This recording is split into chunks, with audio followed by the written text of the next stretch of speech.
nafa'al qalba syai'un mislu uzlatil qalba. Itu qalbu. Ma nafa'al qalba syai'un mislu uzlatin yadkhulu biha maidana fikratin. Jadi apa toh yang dikehendaki dari hikmah ini? Jadi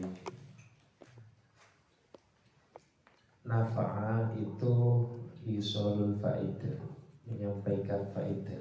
Jadi tidak akan berguna ya.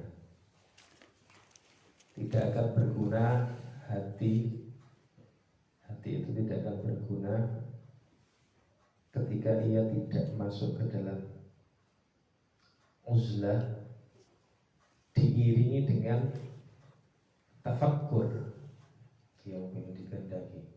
Jadi uzlah saja tidak cukup, tetapi juga perlu tafakkur. Yang kita pahami selama ini uzlah itu apa toh? Pasti yang ada di benak sampean ketika saya sebut uzlah itu gua, kemudian hutan gitu kan ya, tempat-tempat yang sepi gitu ya, di pantai itu uzlah. Tetapi tidak hanya itu ya. Uzlah itu tidak hanya sekedar menyepi saja. Sebab kalau hanya berpatokan pada tempat yang sepi, ya orang-orang yang bertapa itu juga mereka uzlah. Ya, maka harus ada ilmunya. Sebab ketika tidak diilmui, nanti efeknya ketika dia keluar setelah uzlah malah ngaku-ngaku jadi nabi atau ngaku-ngaku jadi wali. Nah itu akibatnya. Makanya nanti disebutkan salah satu syarat ketika seseorang itu hendak beruzlah, itu harus punya dasar yang kuat dalam akidahnya ya. Nanti disebutkan gitu. Jadi ma nafa'al qalba syai'un mislu uzlatin yadkhulu biha midana fikratin. Al-qalbu al-quwwah al-musta'idah liqabulil ilmi. Jadi potensi, ada istilah al-quwwah al-fi'lu. Kalau al-quwwah itu potensi, kalau al-fi'lu itu aksi. Maksudnya gimana?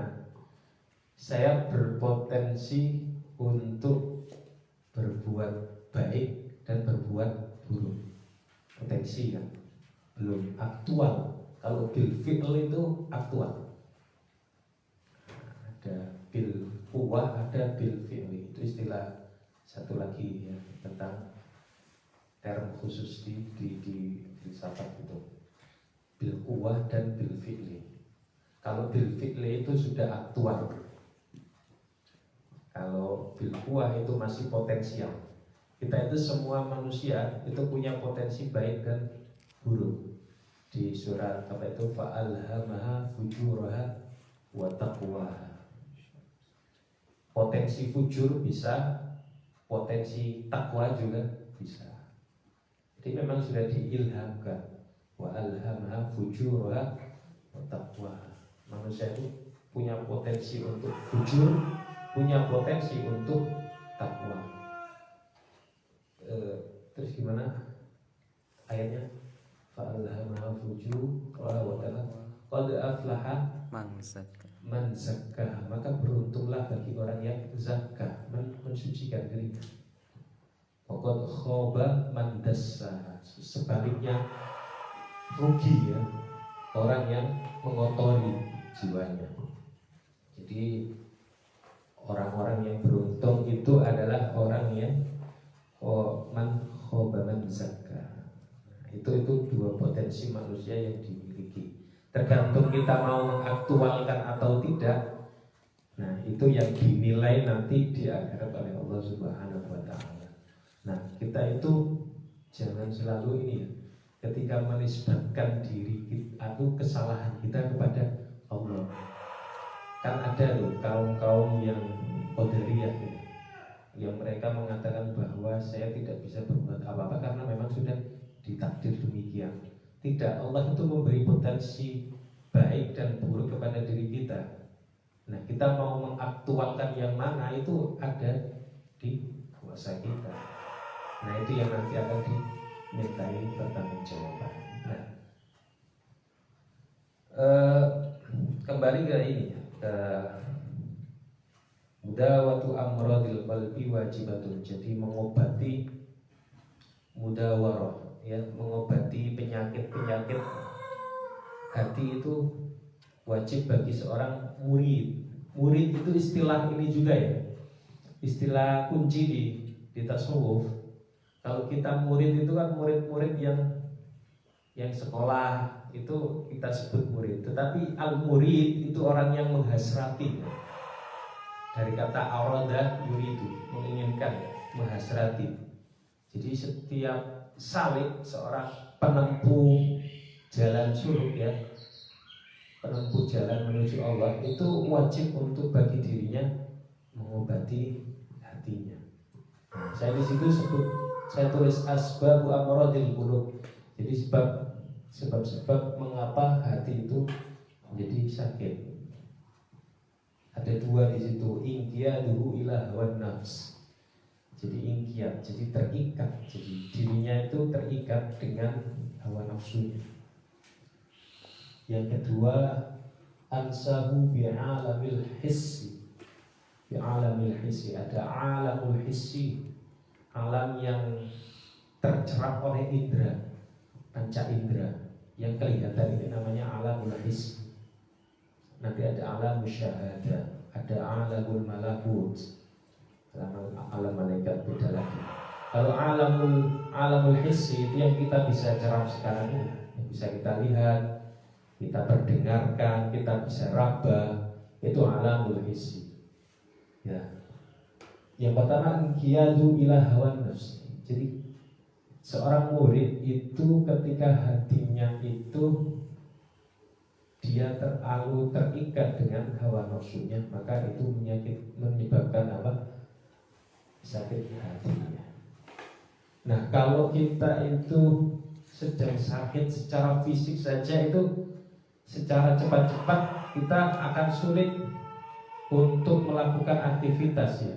Kalau orang sakit itu kan tidak bisa melakukan aktivitas. Nah, begitu pula ketika hatinya ini juga sakit, ini untuk menalam secara jernih itu juga sulit. Melakukan hal-hal yang baik itu menjadi sulit. Diibaratkan di Quran itu lahum qulubul la yafqahuna biha wa lahum a'yunun la yubsiruna biha wa lahum adhanun la yasma'una biha. Ini punya hati tidak digunakan untuk berpikir. Yafqahun, tafakkur, ya. Jadi itu penyebabnya. Yang kedua adalah ansahu bi'alamil hissi, terlalu terikat dengan alam hissi, dengan dunia ini. Bukan berarti membenci dunia, ya. Tidak. Mengapa? Karena kita sedang hidup di dunia. Tetapi dunia itu ada di tangannya. Ad-dunya fi qulubihim. Ad-dunya fi qulubihim, di hatinya. La fi aidihim, tidak di tangannya. Jadi yang betul itu sebaliknya. Ad-dunya fi aidihim la fi qulubihim. Jadi hanya sebatas di tangan saja, tidak sampai masuk ke dalam hatinya. Ketika dunia itu diletakkan di dalam hatinya, maka apa? Ya semuanya menjadi terikat gitu. Ketergantungan. Ada cerita begini. Seorang wali, dia sedang waliullah, ya. Dia sedang berceramah tentang zuhud, kemudian tentang tema zuhud, ya. Kemudian ditanya oleh muridnya, wahai guru, kenapa engkau berceramah zuhud sementara kehidupanmu begitu glamor lah istilah sekarang, ya, begitu melimpah, engkau dikelilingi oleh misalnya mobil, kendaraan yang begitu mewah. Terus kemudian seorang guru ini tadi mengajak muridnya, baiklah, engkau saya akan ajak keliling kota, misalnya keliling Jogja di sini, ya. keliling Jogja, tetapi dengan syarat saya akan memberikan segelas air, dan itu kamu pegang, jangan sampai jatuh. Nanti kalau air itu jatuh setetes pun kamu sudah tidak saya anggap jadi murid. Itu katanya gurunya gitu. Terus akhirnya dia berkeliling lah, berjalan-jalan, ya di perjalanan itu menjumpai begitu megahnya, misalnya mana ya di Jogja itu, misalnya di Ambarukmo itu kan tinggi-tinggi itu ya. Coba lihat indah, betul-betul pas jalan-jalan di iya, Malioboro itu lihat bule-bule cantik ya gitu ya. Lihat bule-bule cantik, wanita-wanita yang menggoda gitu. Nah, si murid ini apa dia melihat? Dia kan fokus ke gelas, jangan sampai satu tetes air pun itu jatuh. Nah, itu ibarat itu. Jadi ad-dunya fi aidi, hanya segelas apa yang saya miliki, kata gurunya gitu. Apa yang saya miliki itu hanya sekedar di tangan. Saya tidak terikat dengan apa yang saya miliki. Nah itu. Jadi jangan hanya membayangkan zuhud itu adalah orang yang pakaiannya compang-camping, kemudian dia tidak pernah mandi, kemudian tidak pernah sikat gigi gitu kan. Itu hanya penampilan fisik, tetapi tidak, kata gurunya tadi itu. Jadi dia tidak terikat hatinya oleh apa yang dia miliki. Nah itu dia hanya terikat oleh Allah. Maksudnya yang ada di dalam hatinya itu hanya Allah. Sehingga apa? Dia fokus hanya kepada Allah. Seperti halnya seorang murid tadi menjaga supaya air itu tidak tumpah.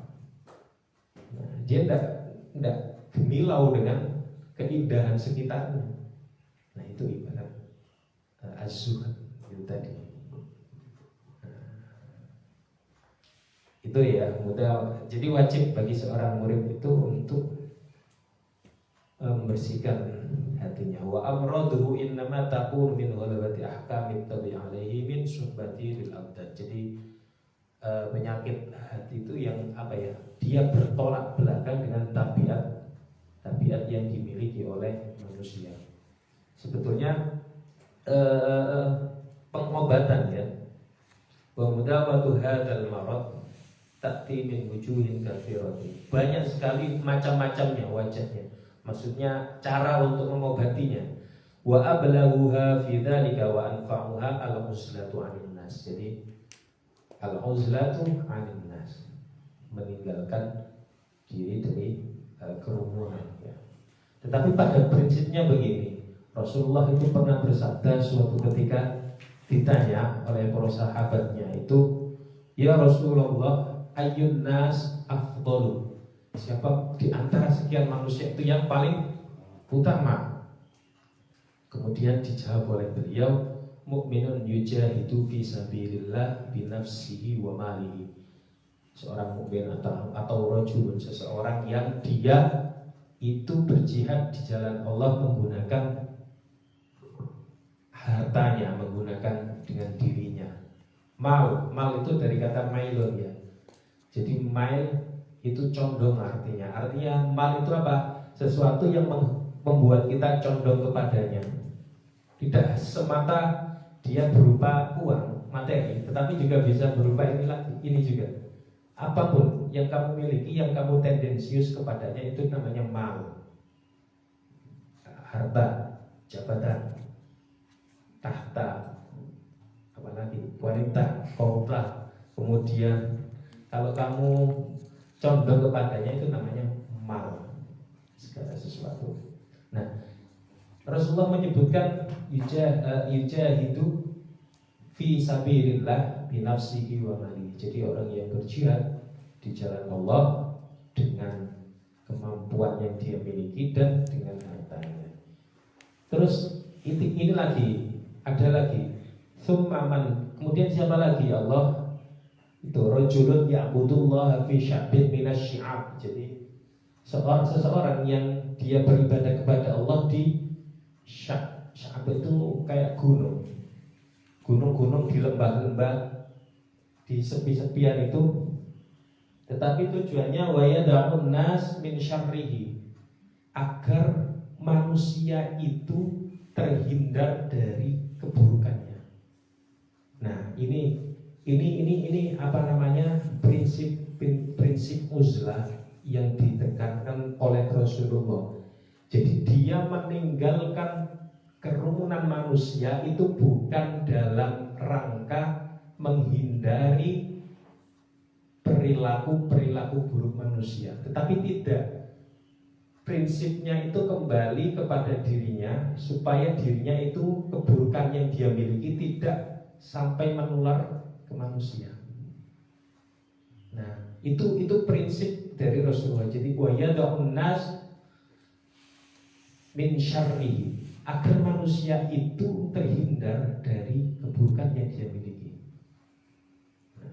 Sementara kita kan biasanya menganggap kalau kita sudah uzlah itu merasa tidak nyaman dengan keburukan-keburukan yang ada di sekitarnya.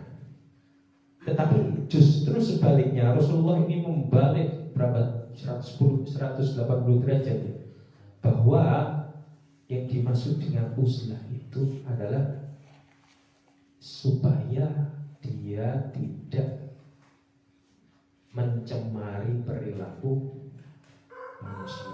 Nah itu,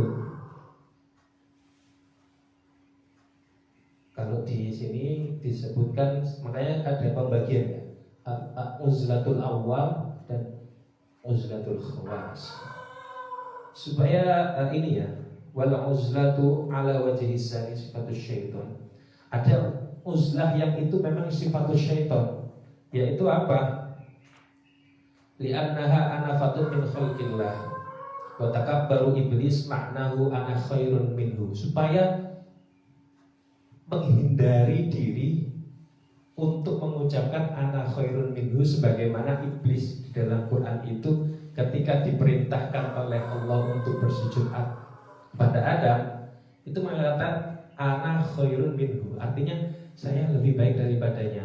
Nah, ketika kita ingin beruzlah ya, menyendiri dengan berargumentasi, dengan menganggap diri lebih baik dari sekitar manusia di sekitarnya, itu sama halnya dengan sifat setan yang tadi. Makanya yang dikehendaki oleh Rasulullah wa yad'un nas fi syarrihi, agar dia itu terhindar, agar manusia di sekelilingnya itu terhindar dari kesalahan yang dia miliki. Harus ditanamkan yang pertama kali, yang perlu ditanamkan ketika uzlah, yaitu apa? Agar keburukan yang saya punyai sekarang ini itu tidak sampai menular. Ya, karena memang keburukan itu mudah menular. Coba sampai perhatikan, temanmu yang sedang mengantuk itu akan menular ke teman yang lain, ya kan? Atau orang yang sedang, ya makanya ketika ada di satu majelis itu jangan duduk di sekelilingnya orang yang sedang ngantuk, itu nular itu. Kalau nggak percaya coba perhatikan itu. Nggak ada kan teman-temanmu itu yang misalnya ngantuknya sendirian gitu, enggak, pasti sampingnya itu ikut ke bawah ngantuk. Karena perilaku mengantuk itu perilaku yang mudah menular. Dia ketika menguap itu sedang menghisap energi positif.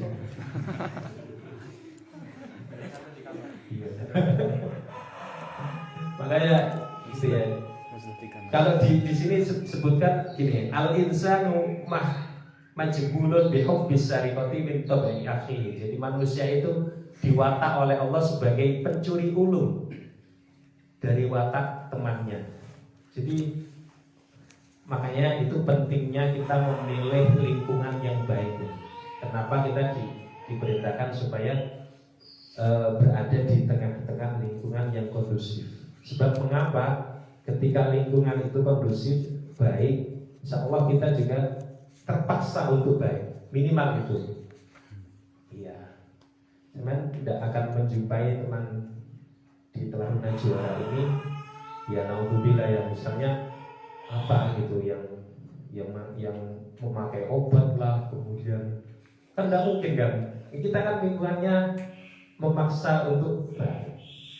Ya naudzubillah jangan gitu. Jadi itu jadi manusia itu diwatak oleh Allah sebagai orang yang pandai mencuri watak temannya. Makanya bertemanlah dengan orang-orang yang baik perilakunya. Supaya apa? Itu menular. Makanya kalau ada ungkapan orang yang berteman dengan penjual parfum itu minimal dia meskipun tidak pakai parfum ketularan wangi. Itu tadi kembali ke sini ya. Wa yad'un nas min syarrihi. Jadi pada prinsipnya al-uzlah itu adalah meninggalkan kerumunan orang, tetapi tidak dengan asumsi bahwa dirinya itu lebih baik dari orang lain. Nah, ada perkataan dari ini ahlul haqiqah, al-khulwatu sifatu ahli sofwa. Jadi al-khulwah ya, itu sudah jadi bahasa Indonesia kan, khulwat, menyendiri, menyepi ya. Al-khulwah sifat para ahli sofwa. Sofwa yang jernih hatinya. Kemudian wal uzlatu min amaratil uslah. Dan uzlah itu adalah tanda seseorang akan usul sampai ke hadirat Allah Subhanahu wa taala. Itu ungkapan dari, lupa saya. Pokoknya di sini disebutkan ahlul haqiqah, sebagian dari ahli haqiqah. Terus uzlatul awam wa hiya mufaraqatun nas bi jasadihi, memisahkan dirinya dari sekerumunan manusia, tolaban li salamatihim min syarrihi. Jadi li salamatihim min syarrihi, untuk menyelamatkan manusia dari syarrihi, dari keburukannya. La li salamatihi min syarrihi, tidak sebaliknya.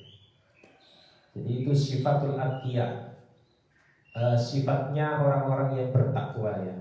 Itu uzlahnya yang seperti itu. Sementara yang wal uzlatu ala wajhi sani sifatu syaitan, li annaha anafatun min khalqillah wa takabbur iblis, makna ana khairun minhu. Jadi sifatnya iblis yang takabbur itu merasa besar diri ya, dengan mengucapkan ana khairun minhu.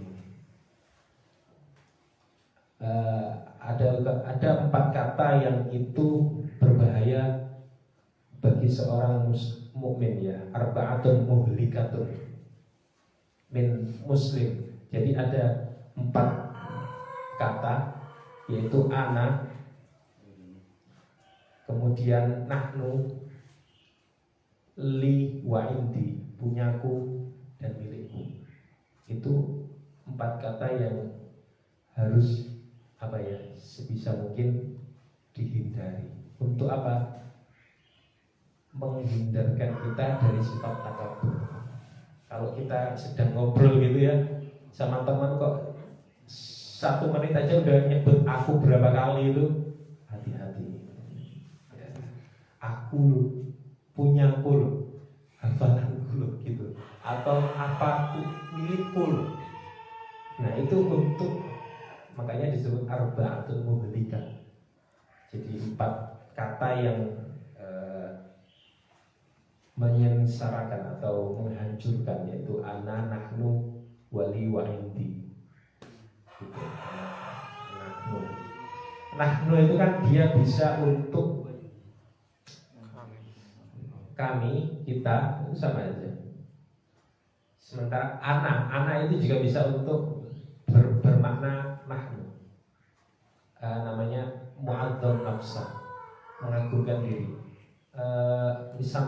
Misalnya ketika berpidato itu di depan yang kami hormati, Padahal dia cuma sendiri ya, tapi dia menggunakan kami. Kata-kata itu mafhum juga digunakan untuk di bahasa Arab. Antum, padahal cuma satu orang, tetapi kok disebut antum. Ini sebenarnya mu'antum, untuk mengagungkan ya, menghormati. Nah, itu yang uzlatul awam ya. Uzlatul awam itu dia mufaraqatun nas bi jasadihi. Dia memisahkan diri dari manusia, jasadnya ikut pindah. Tetapi ada yang uzlatul khawas. Uzlahnya itu orang khawas itu begini. Mufaraqatus sifat al-basyariyah ila as-sifat al-malakiyah wa in kana mukhalitan linnas wa mujawiran lahum. Wa in kana mukhalitan linnas. Jadi sekalipun dia berbaur, bercampur dengan manusia, itu ada uzlahnya. Gimana caranya? Jadi kalau yang uzlatul awam, dia itu memisahkan diri, jasadnya ikut pindah. Tetapi uzlahnya orang-orang yang khawas, itu dia mukhalitan linnas. Dia bercampur, meskipun dia bercampur dengan manusia, tetapi dia tidak memberikan efek negatif kepada manusia di sekelilingnya. Itu uzlatnya orang khawas. Jadi tadi dikatakan bahwa mufaraqatus sifat al-basyariyah, jadi memisahkan dari sifat-sifat yang sifatnya basyariyah, kan kecenderungan sifat kemanusiaan itu dia dikuasai dengan sifat bahimiyah, hewani. Kalau nyebut hewan itu kayak kasar. Tetapi tidak, itu ada dalam diri kita itu. Ila sifat malakiyah, kepada sifat di malakut, malaikat. Kan malaikat itu tidak punya dosa ya. La ya'sunallaha ma amarahum wa yaf'aluna ma yu'marun. Itu kata Al-Qur'an. Jadi malaikat itu selalu ma yaf'aluna mengerjakan apa yang diperintahkan Allah dan tidak pernah memaksiatinya. Jadi kalau Allah memerintahkan malaikat sujud, sujud terus. Ila yaumil qiyamah. Makanya tugasnya malaikat itu banyak. Ada yang membagikan rezeki, ada yang mencabut nyawa dan lain sebagainya. Itu sifat-sifat malaikat. Wa in kana mukhalitan linnas. Sekalipun seseorang itu seorang wali itu mukhalitan, bercampur dengan para manusia. Mujawiran lahum, dan bertangga mujawir. Waqala Abu Ali Ad-Daqqaq, ilbas ma'an nas ma yalbasuna minal halal wa kul ma'ahum ma ya'kulun. Jadi ya kamu kenakanlah pakaian sebagaimana manusia menggunakan pakaian yang misalnya yang megah-megah, pakaian yang mahal-mahal, yang bermerek, yang berbranded. Apa misalnya contohnya? Saya tidak pernah pakai pakaian yang merek sih. Ini Kardinal atau peci atau sarung BHS. Itu kan yang bermerek BHS. Tanpa sponsor ini ya. Ada Edson masuk lumayan itu. Endorse. Tapi itu yang yang bermerek. Itu dia mengenakan juga. Nah, wa in kana mukhalitan nas, sekalipun dia berbaur dengan manusia, tapi dia terkategorikan sebagai orang yang uzlah. Karena apa? Dia berhasil memisahkan sifat bahimiyah itu tadi dalam dirinya, sifat kehewanannya itu. Nah, kita kan kalau mau tahu asli watak seseorang itu, coba perhatikan ketika dia refleks. Itu apa yang dia katakan. Misalnya kamu kageti gitu, lata kemudian kok yang muncul kebun binatang atau tempat-tempat jorok itu ya itu aslinya kelihatan. Tapi saya yakin kalau teman-teman pasti yang keluar astagfirullah. Kemudian innalillahi karena memang yang terdengar yang sering masuk ke kuping kita itu adalah kalimat-kalimat thayyibah. Alhamdulillah. Saya husnudon gitu ya. Husnudon saya bego. Jadi ya itu tadi, makanya penting untuk memilih lingkungan ya. Memilih lingkungan itu penting, men-trigger supaya melatih diri kita semua. Nah ini saja, kalau kita mungkin teman-teman yang baru mungkin pada kaget dengan bentuk asrama ini. Kok saya dulu heran ya, masuk sini itu anaknya laki-laki semua gitu, tapi kok bisa bersih gitu. Itu karena memang saya masih dulu di pondok itu, ya tahu diri sendiri yang pernah ke pondok itu kan kehidupannya bagaimana kan ya, agak acak-acakan atau apa gitu. Masuk sini itu agak ke kos ya, kontrakan itu, kos-kosan kan enggak aturan kan bentuknya itu, kamar-kamarnya, kotorannya, maksudnya kotoran buang sampah itu loh sembarangan gitu. Masuk sini tuh ini kok bisa laki-laki rajin-rajin kemudian bersih gitu. Nah, makanya ya, siapa dulu ya ustadznya. Nah kalau dari ustadznya kan enggak contoh dari enggak, tapi memang betul ya. Tapi memang betul itu berpengaruh ke kebiasaan kita. Makanya saya paling strike ke urusan dapur itu kalau pas lagi kotor ya. Soalnya memang terbawa gitu sejak dulu. Udah berapa tahun di sini terlatih.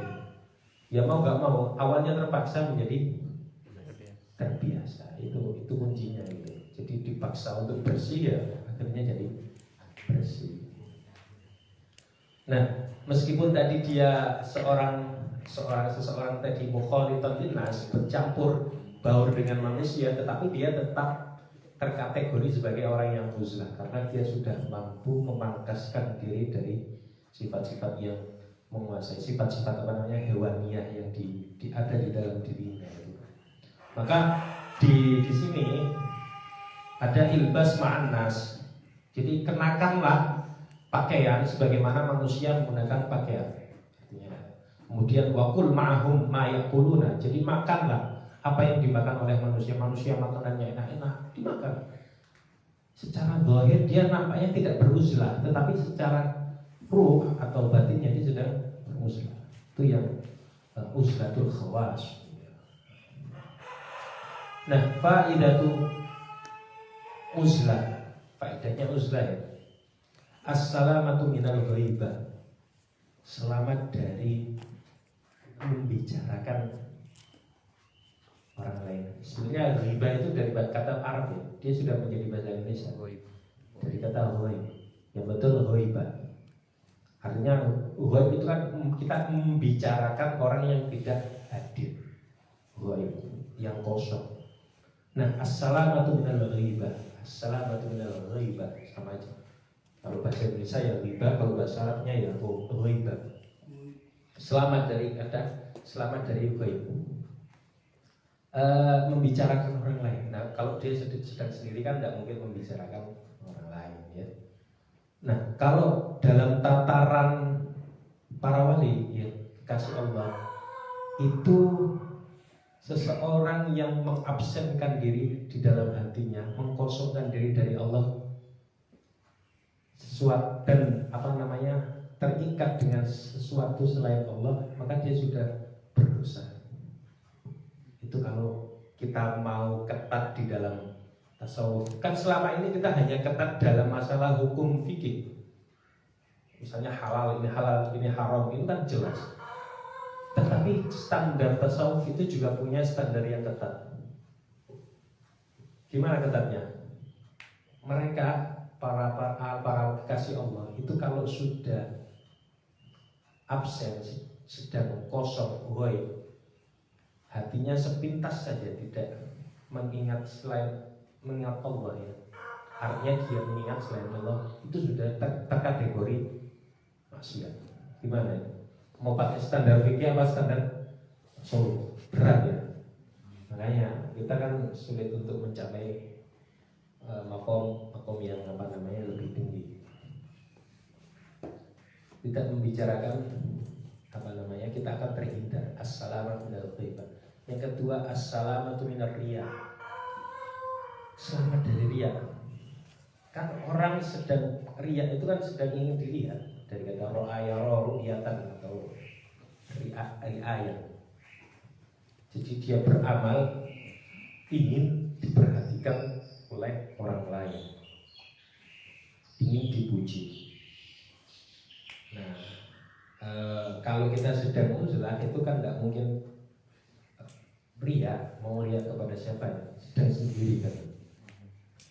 Wal istighalu bi zinatid dunya wal lahwi, dan istighfar itu sibuk, selamat dari kesibukan dengan gemerlap dunia, bi zinatid dunya, perhiasan dunia, gemerlap ya, wal lahwi, dan sesuatu yang lahun. Apa? Lupa saya. Lahun, iya, yang melalaikan dirinya dari apa namanya, Allah. Itu faedahnya istighfar bi zinatid dunya. Yang kedua, iya, jadi kesibukan diri, dia terselamat dari kesibukan yang mengantarkan dirinya menuju gemerlap dunia itu aja. Zinatid dunya. Wal amamu minal milali al isbiqa, dari teman-teman yang milau, yang tidak baik, dari ya itu tadi wayadun nas bil syarrihi, jadi terselamatkan dari menularkan keburukannya kepada orang lain. Itu sama halnya gini loh, kita itu sedang investasi keburukan. Nah itu kan dosanya bisa mengalir terus itu, kalau kita investasinya bukan kebaikan. Wa man arada al-uzla fayambaghi an yahsula qablaha min al-ilmi ma yusahhihu bihi aqidat tauhid. Jadi wa man arada, dan barang siapa ingin menghendaki al-uzla fayambaghi, maka seyoknya bagi dirinya an yahsula qablaha, yaitu untuk sebelumnya mempelajari, mempunyai ilmu ma yusahhihu, yang berkaitan dengan ma yusahhihu bi aqidat tauhid, ilmu yang berkaitan dengan akidah yang dapat meluruskan tauhidnya. Sebab yang dikhawatirkan tadi, ketika dia tidak kuat secara akidahnya, itu nanti keluar dari uzlah dia akan mendaku diri, mengaku-ngaku sebagai seorang yang telah mendapatkan ilham, telah mendapatkan wahyu. Nah itu bahayanya di situ, kalau dia tidak punya ilmu kemudian hanya wiridan saja, hanya membaca kalimat-kalimat thayyibah, maka nanti yang dikhawatirkan itu yang datang bukan ilham dari Allah, tetapi malah justru bisikan dari setan. Nah itu yang dikhawatirkan. Orang-orang yang misalnya setelah bertapa begitu, balik-balik malah justru dia mendaku diri sebagai seorang yang misalnya mendapat ilham dari Allah, dapat wahyu. Nah, falhasilu, nah kesimpulannya begini, annal uzlata al haqiqiyah indal qaum i'tizalus sifatil madhmumah wa mufaraqatiha, jadi meninggalkan sifat-sifat yang buruk. Itu poin dari al-uzlah ya, i'tizalu as-sifati al-madhmumah, dari sifat-sifat yang tidak baik itu ditinggalkan. Qala Abu Yazid, suatu ketika Abu Yazid Al-Bustami ini seorang waliullah yang besar, dikenal sebagai Sultanul Arifin, pemimpinnya para ahli ma'rif. Dia itu mimpi bertemu Allah, ruhnya. Kemudian di dalam mimpinya itu dikatakan ra'aitu rabbi fil manam, saya melihat Tuhanku di dalam tidur. Faqultu fa kaifa asalu ilaika ya Rabb, bagaimana saya bisa sampai kepadamu ya Allah. Kemudian ada hatif suara itu, hatif farik nafsak wa ta'al, jadi tinggalkanlah, farik nafsak, tinggalkanlah diri nafsumu, datanglah kemari. Sebab wan nafs, kata Burdah itu begini, wan nafsu katifli intahmilhu syabba ala. Jadi nafsu itu seperti seorang anak kecil ya, yang dia tidak disapi. Kalau disapi ya, kalau tidak disapi itu pasti akan nyusu terus ya ke ibunya sampai dia dewasa. Nah itu begitu pula kalau nafsu itu tidak disabit, tidak dikekang, akan dituruti terus begitu. Kamu pengen ini sudah tercapai, pasti akan lagi pengen yang lain, yang lebih tingkatannya lebih tinggi. Itu karakter dari nafsu yang digambarkan dari Al-Burdah. Nafsu katifli in tahmilhu syabba ala hubbar radha wa in taftimhu yanfatim, wa in taftimhu yanfatim.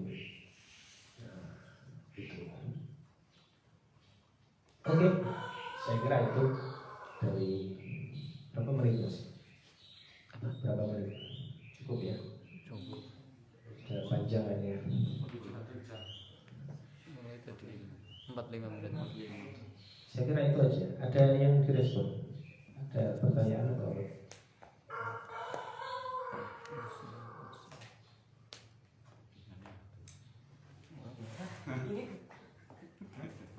Udah ya. Saya kira itu barangkali yang bisa saya sampaikan. Semoga ada manfaatnya. Kurang lebihnya mohon maaf. Assalamualaikum warahmatullahi wabarakatuh. Waalaikumsalam warahmatullahi wabarakatuh.